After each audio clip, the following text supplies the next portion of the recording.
Vamos para a escalação. É o seguinte, pessoal, respeito os outros colegas que noticiaram que o Michael será titular, noticiaram um time provável aí. Eu tenho a minha apuração, eu me responsabilizo por aquilo que eu publico aqui, obviamente.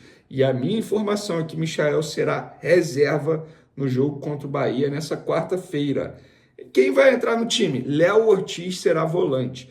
A informação que eu tenho é que o Tite montou a equipe da seguinte maneira na atividade de terça, a última antes de encarar o Bahia.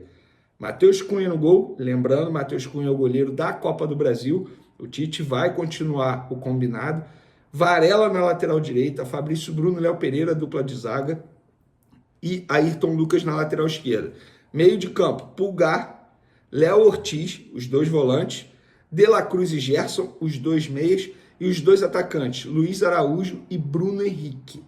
Aí eu sei que muita gente vai reclamar, quando eu publiquei, inclusive no Twitter, no Instagram, eu vi muita gente reclamando, mas, gente, nós precisamos fazer uma análise tática dos motivos os quais fizeram o Tite promover essa surpresa na escalação. Vamos lá. Se a gente for parar e analisar como o Bahia gosta de atuar, o Bahia gosta de jogar muito no meio de campo. Então a ideia do Tite é povoar o meio de campo.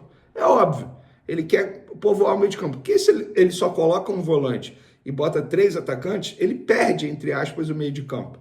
E aí ele teria que fazer o Michael voltar muito para marcar, que não é muito do Michael.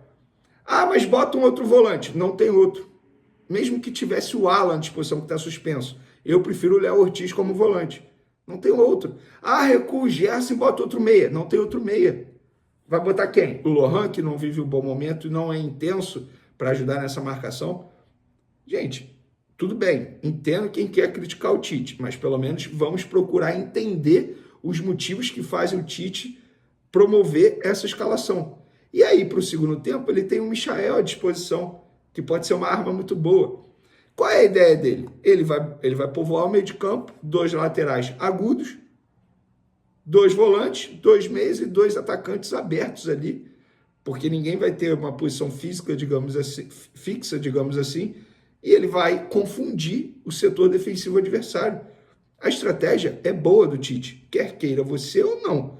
Eu procuro entender os motivos. O meu papel é esse como jornalista, buscar entender os motivos e trazer para vocês aqui para o debate. Então aí está, galera, o Tite botando um time ao mesmo tempo misto e um time titular, né? Vamos começar aí, vamos dar uma passada aí pelo time de novo. No gol, temos o Matheus Cunha, o Tite prometendo aí, fazendo um rodízio de goleiro para o Matheus Cunha não ficar parado, né? O Matheus Cunha é um bom goleiro, foi titular aí, se não me engano, com o Sampaoli. Matheus Cunha era titular, se não estou enganado.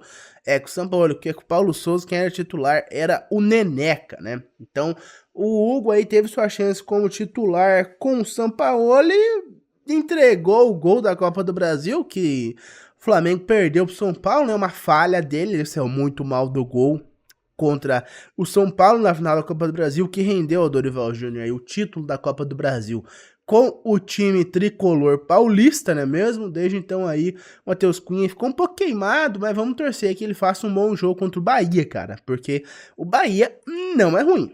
Se o Bahia fosse ruim, não teria chegado às quartas de finais aí da Copa do Brasil, não é mesmo? Se o Bahia fosse ruim, não teria chegado tão longe nesse campeonato de eliminação, né? Então é à toa que tá em 6º lugar no Brasileiro, ainda tem chance de lutar pelo Campeonato Brasileiro. Tem que acontecer muita coisa, mas o Bahia ainda tem chance com o Brasileirão e também está nas quartas de finais da Copa do Brasil, cara. Então vamos torcer aí que o Matheus Cunha não entregue esse jogo, tá certo? Que é jogo de ida e jogo de volta, mas vamos torcer aí pro Matheus Cunha não fazer cagada, né? Porque o Bahia não é um adversário ruim. Daí indo para as laterais, temos o Beijinho e temos o Varela. Beijinho, o único lateral esquerdo disponível.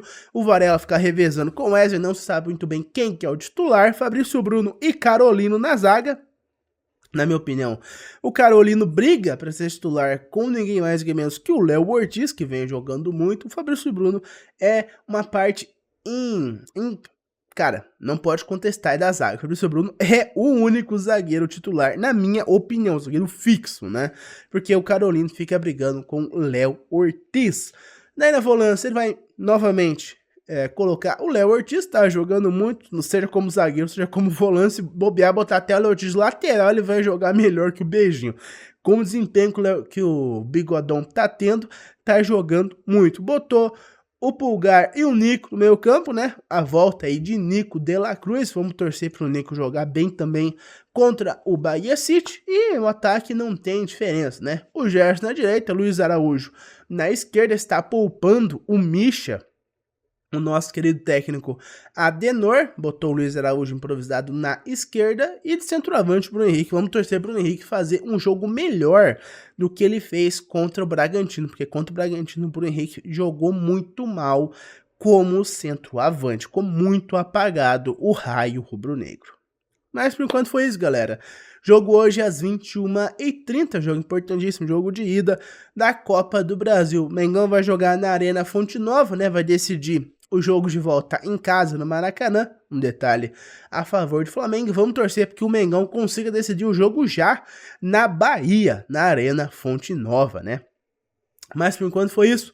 Muito obrigado por ter ouvido até aqui. Relembrando, deixe seu like, se inscreve no canal e também aciona o sino de notificação. Eu vejo vocês no próximo vídeo. Um abraço a todos e até mais.